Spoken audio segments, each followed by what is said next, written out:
चलो देखो, तत्व कल पढ़े थे। तत्व को पुनः निम्न भागों में विभक्त किया जा सकता है कि तत्व के और प्रकार बनेंगे। तत्व कौन कौन प्रकार होंगे? धातु, अधातु और उपधातु।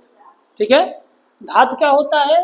तो धातु वे तत्व होते हैं जो समान रासायनिक अभिक्रिया में एक या एक से अधिक इलेक्ट्रॉन त्याग करके धनायन बनाते हैं। यानी धातु वे तत्व होते हैं जो समान रासायनिक अभिक्रिया, यानी कोई रासायनिक अभिक्रिया हो रही हो तो उसमें एक या एक से अधिक इलेक्ट्रॉन क्या करते हैं? त्यागते हैं और धनायन बनाते हैं। जैसे देखो यहाँ पे सोडियम है, सोडियम ने एक इलेक्ट्रॉन त्यागा और क्या बनाया? सोडियम का एक आयन बनाया। इसी प्रकार से पोटेशियम है जो एक इलेक्ट्रॉन त्याग क्या बनाएगा? एक धनायन बनाएगा। मैग्नीशियम है, दो इलेक्ट्रॉन त्याग कर क्या करता है? दो धनायन। जब कोई भी रासायनिक अभिक्रिया होगी तो इन सब आपके तत्वों को यदि उसमें डाला जाएगा या मिलाया जाएगा तो ये सभी तत्व क्या करेंगे? एक या एक से अधिक इलेक्ट्रॉन त्यागेंगे और क्या करेंगे? धनायन बनाएंगे। जैसे यदि आपका Na है, यदि इसको Cl के साथ मिलाया जाए तो ये दोनों आपस में जब क्रिया करेंगे तो ये एक इलेक्ट्रॉन त्यागेगा और क्या बना लेगा? Na+, और यही Cl क्या करेगा? इसका एक इलेक्ट्रॉन ग्रहण करके Cl- बना लेगा। जो इलेक्ट्रॉन इस क्रिया में त्यागने वाला होगा वो क्या कहलाएगा? धातु। अर्थात सोडियम ने क्या किया? इलेक्ट्रॉन त्यागा तो सोडियम क्या कहलाएगा? धातु कहलाएगा। यही इसका विपरीत परिभाषा होता है किसका? अधातु का। वे तत्व जो समान रासायनिक अभिक्रिया में एक या एक से अधिक इलेक्ट्रॉन ग्रहण करते हैं, एक या एक से अधिक इलेक्ट्रॉन लेते हैं, तो इस प्रकार के तत्वों को हम क्या कहते हैं? अधातु कहते हैं। तो अधातु वे तत्व होते हैं जो समान रासायनिक अभिक्रिया में एक या एक से अधिक इलेक्ट्रॉन ग्रहण करके ऋणायन बनाते हैं। जैसे Cl एक इलेक्ट्रॉन ग्रहण किया और क्या बनाया? ऋणायन। ऑक्सीजन ने एक इलेक्ट्रॉन ग्रहण किया, क्या बनाया? ऋणायन। तो इस प्रकार से Cl, O, Br, N ये सब के सब क्या है? अधातु हो गया। ठीक है, तो ये अधातु हो गया, ये आपका धातु हो गया। अब इसके आगे चलते हैं तो हम लोग पढ़ते हैं उपधातु को। ठीक है, अब क्या पढ़ेंगे हम लोग? उपधातु को। उपधातु क्या होता है?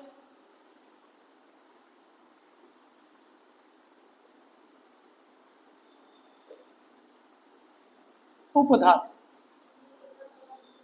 अब इसमें क्या होगा कि वे तत्व जो धातु और अधातु दोनों के गुण को प्रकट करते हैं, यानी उसमें धातु के भी गुण हो और कुछ अधातु के भी गुण हो, तो ऐसे तत्वों को हम क्या कहते हैं? उपधातु कहते हैं।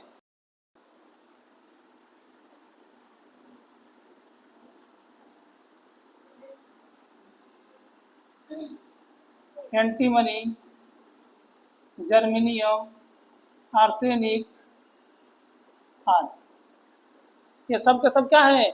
इनमें धातु और अधातु दोनों गुण पाए जाएंगे।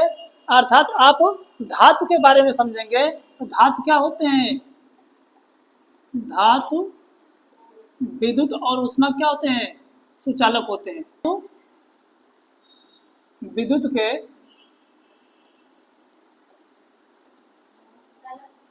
सुचालक होते हैं।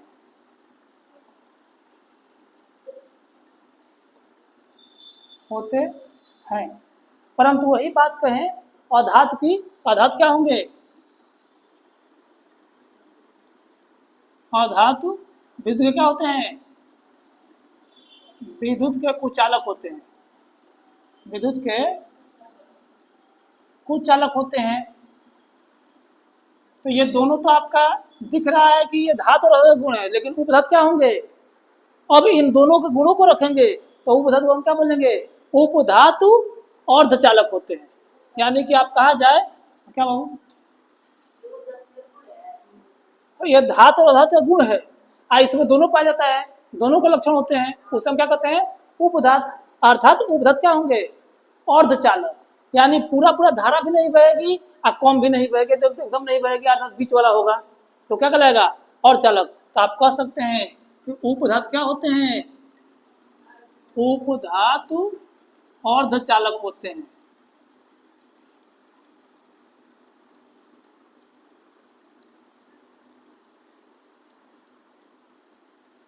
हो गया, तो क्या होते हैं? अर्धचालक होते हैं। तो ये हो गया किसकी परिभाषा? उपधातु की। ठीक है, इसको उतार लीजिए, चल रहा है।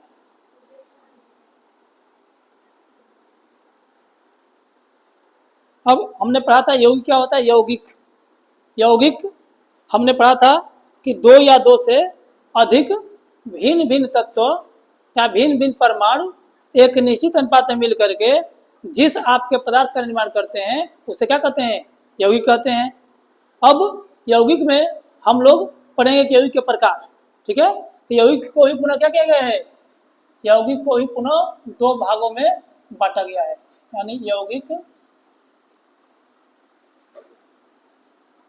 को पुनः दो भागों में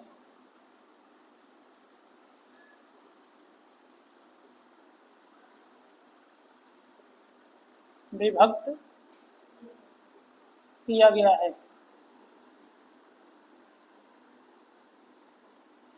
कौन कौन, कार्बनिक यौगिक और अकार्बनिक यौगिक, ठीक है। तो पहला आपका हो जाएगा और दूसरा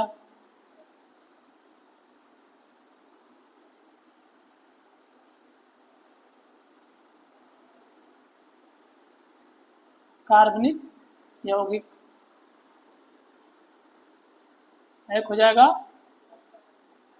अकार्बनिक यौगिक।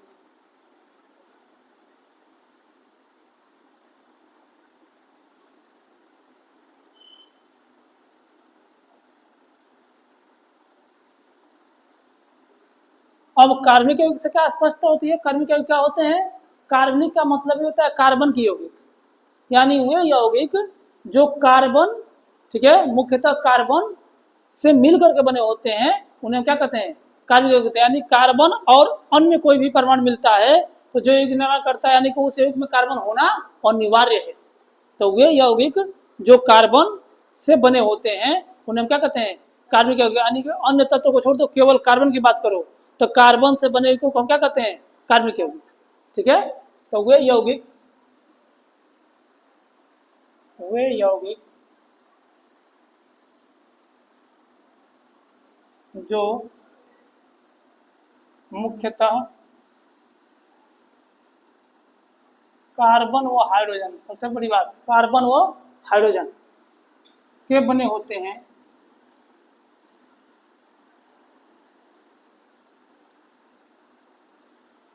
क्या कहलाते हैं, कार्बनिक यौगिक कहलाते हैं।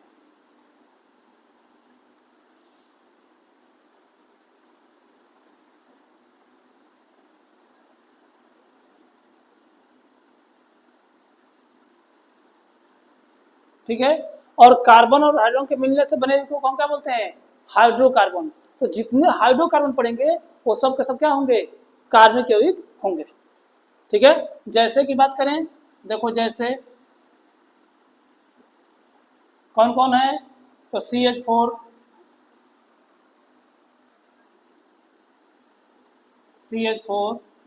C2H6, C2H5OH, इस सब में क्या है, कार्बन और हाइड्रोजन मुख्य रूप से पाया जा रहा है। तो जिन यौगिकों में कार्बन और हाइड्रोजन मुख्य रूप से पाया जाएगा उन यौगिकों को क्या बोलेंगे, कार्बनिक यौगिक बोलेंगे, ठीक है। C4H8 भी हो जाएगा, C2H2 आदि, ये सब के सब क्या हो गए, कार्बनिक यौगिक, ठीक है। अकार्बनिक तो कार्बन को छोड़ करके अन्य सभी तत्वों के परमाणुओं के मिलने से बने हुए क्या कहलाते हैं, अकार्बनिक यौगिक कहलाते हैं, ठीक है। तो आप क्या लिख सकते हैं अकार्बनिक में,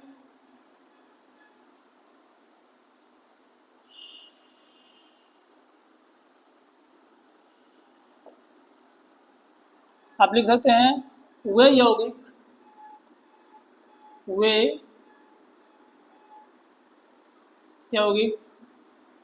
जो किसको छोड़कर, कार्बन को छोड़कर अन्य सभी तत्वों के परमाणुओं के मिलने से बने होते हैं। अन्य सभी मतलब हाइड्रोजन, ऑक्सीजन, नाइट्रोजन, क्लोरीन, सबसे, कुछ किसी से भी, यानी कार्बन को छोड़ दो और कार्बन के अतिरिक्त अन्य सभी तत्वों के परमाणुओं के मिलने से जो यौगिक बनते हैं उन्हें हम क्या कहते हैं, अकार्बनिक यौगिक कहते हैं, ठीक है। तो कार्बन को छोड़कर अन्य किसी भी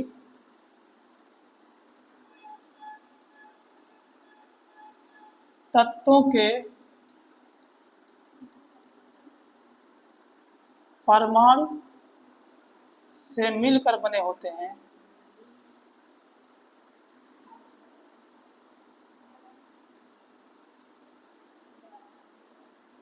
क्या कहलाते हैं? अकार्बनिक यौगिक कहलाते हैं।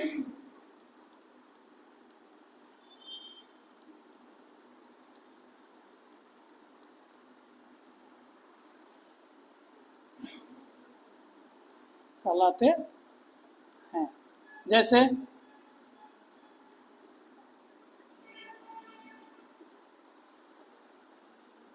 जैसे क्या हो जाएगा?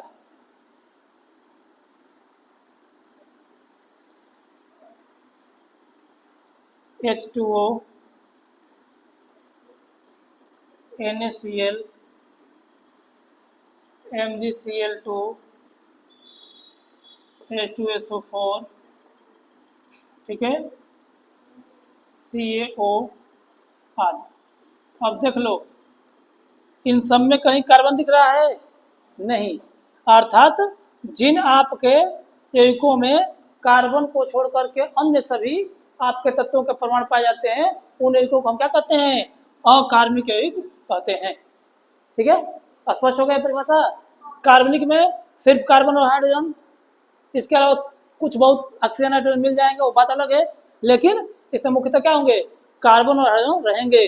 अर्थात कार्बन और हाइड्रोजन के मिलने से क्या बनता है? कार्बन और हाइड्रोजन, इनसे मिलकर के जो यौगिक बनता है उसे क्या बोलते हैं? हाइड्रोकार्बन। और हाइड्रोकार्बन का अध्ययन, इनका अध्ययन, ठीक है, यानी कि इनका अध्ययन किसके अंतर्गत करते हैं? कार्बनिक यौगिक के अंतर्गत, यानी कार्बनिक यौगिकों का अध्ययन क्या होता है? कार्बनिक रसायन कहलाता है। ठीक है, तो इस तरह से आपको क्या हो गया? कार्बनिक यौगिक और अकार्बनिक यौगिक किसके प्रकार हो गए? यौगिक के। ठीक है,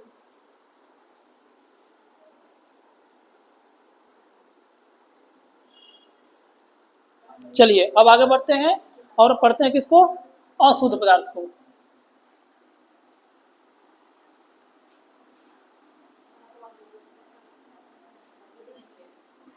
अशुद्ध पदार्थ, या इसे क्या कहते हैं?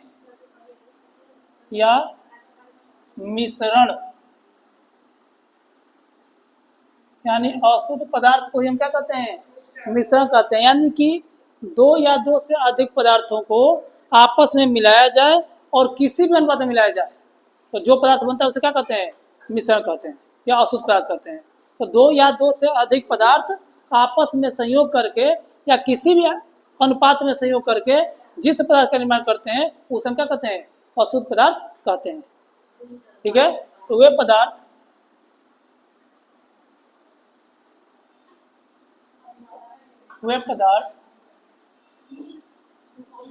जिसमें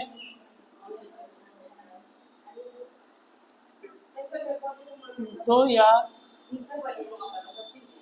दो से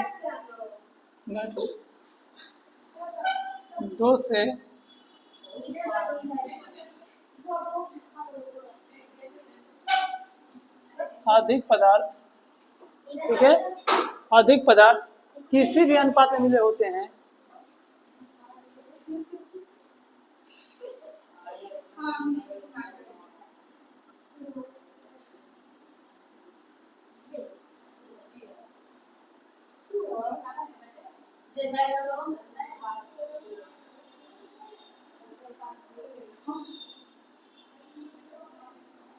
ये पदार्थ जिसमें दो या दो से अधिक क्या होते हैं? किसी भी अनुपात में मिले होते हैं, उन्हें हम क्या कहते हैं? अशुद्ध पदार्थ या मिश्रण कहते हैं। ठीक है,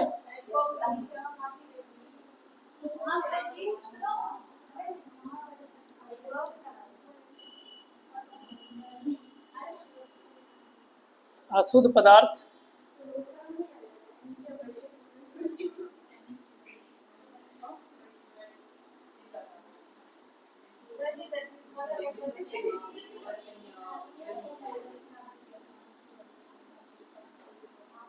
हो गया। अब जैसे जैसे क्या होगा?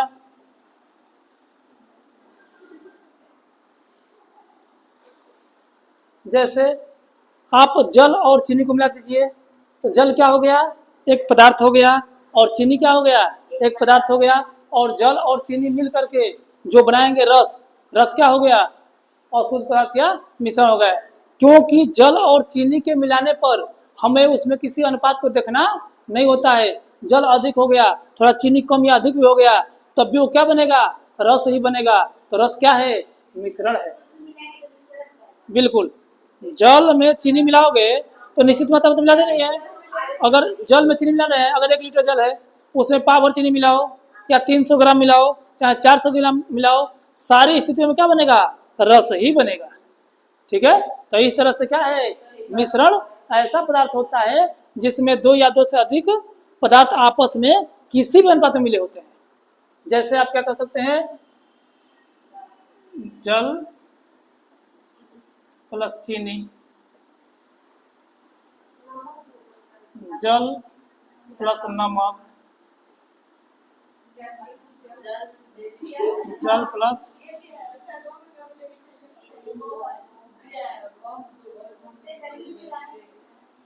ठीक है, जल में शराब भी मिला तो क्या बनेगा, मिश्रण ही बनेगा।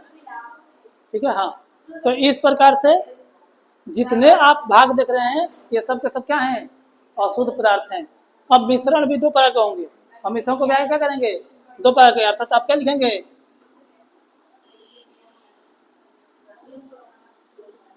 मिश्रण भी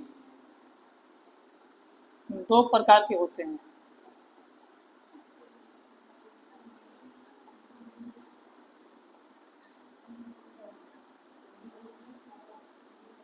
कौन कौन, आपका पहला और दूसरा, ठीक है,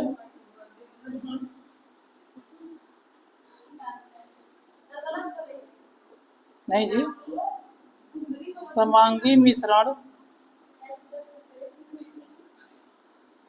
और विषमांगी मिश्रण।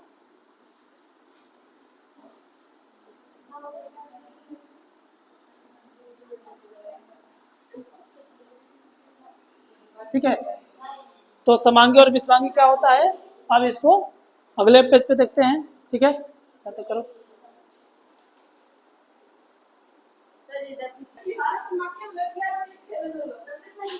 अच्छा चलो देखो, अब देखो ये, अब समांगी मिश्रण को देखते हैं। समांगी मिश्रण क्या होता है, 2 मिनट में खत्म हो जाएगा। समांगी मिश्रण, समांगी मिश्रण यानी ऐसा मिश्रण जिसके प्रत्येक भाग की संरचना क्या हो, एक जैसी हो। ठीक है, वो मिश्रण तो है परंतु उसके प्रत्येक भाग की संख्या क्या होगी, एक जैसी होगी। ऐसे मिश्रण को हम क्या बोलेंगे, समांगी।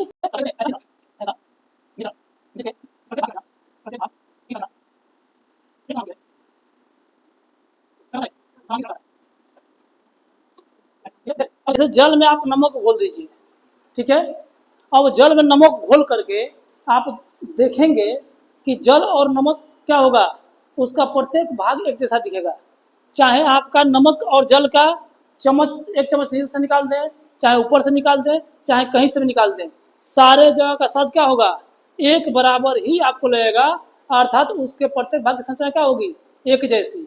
यदि ऐसा मिश्रण बनता है तो इस मिश्रण को हम क्या बोलते हैं, समांगी मिश्रण कहते हैं।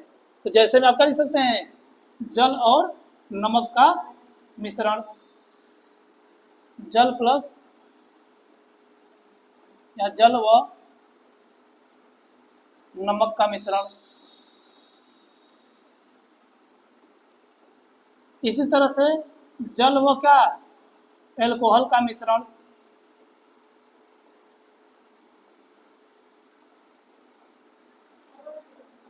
का मिश्रण। ठीक है, जल और चीनी का मिश्रण, ये सब क्या होगा, समांगी। यानी इनको घोलने के बाद अगर मान लो यहाँ पे हमने पाट रखा बर्तन, इसमें जल को घोल दिया और इसमें नमक भी डाल दिया हमने, और नमक और जल को मिलाने के बाद से आप क्या देंगे कि इसका प्रत्येक भाग क्या हो रहा है, एक जैसा दिख रहा है। अब हर जगह तुमको समझ में आ रहा है क्या कि जल ही है, नमक तो इसमें कहीं दिखे नहीं रहा है। तो इस तरह जिस आपके यौगिक का प्रत्येक भाग का संख्या क्या हो जाएगा, जिस पदार्थ का प्रत्येक भाग का संख्या क्या हो जाएगा, समान हो जाएगा, वैसे मिश्रण को हम क्या बोलेंगे, समांगी मिश्रण। वो मिश्रण होना चाहिए, उसमें अनुपात नहीं होगा, उसमें कोई निश्चित अनुपात नहीं होगा। अगर निश्चित अनुपात हो गया तो ये यौगिक बन जाएगा। ठीक है, तो इस तरह से क्या बन गया, समांगी मिश्रण। ठीक है, अब एक अगला स्टेप है आपका, लास्ट स्टेप, विषमांगी मिश्रण।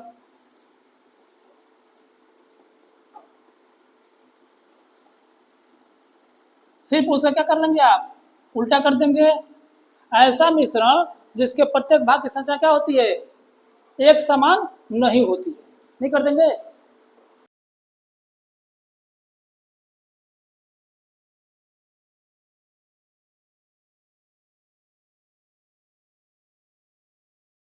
जैसे आप जल में बालू डाल दें, जल में बालू डाल दें तो कैसा दिखेगा, जल और बालू अलग अलग दिखेगा कि नहीं दिखेगा, दिखेगा। अर्थात जल और बालू का मिश्रण क्या हो जाएगा, विषमांगी मिश्रण। जल प्लस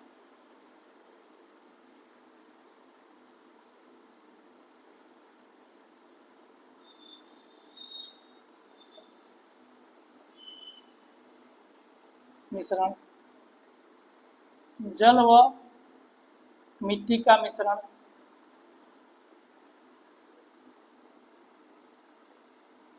ये सब के सब क्या हो जाएंगे, विषमांगी मिश्रण। तो ये आपका हो गया समांगी और विषमांगी। इस तरह से हमने क्या कर लिया, पदार्थ का भौतिक वर्गीकरण एवं पदार्थ का रासायनिक वर्गीकरण दोनों क्या कर दिया, समाप्त कर दिया। पूरा पदार्थ का वर्गीकरण ही समाप्त हो गया। ठीक है।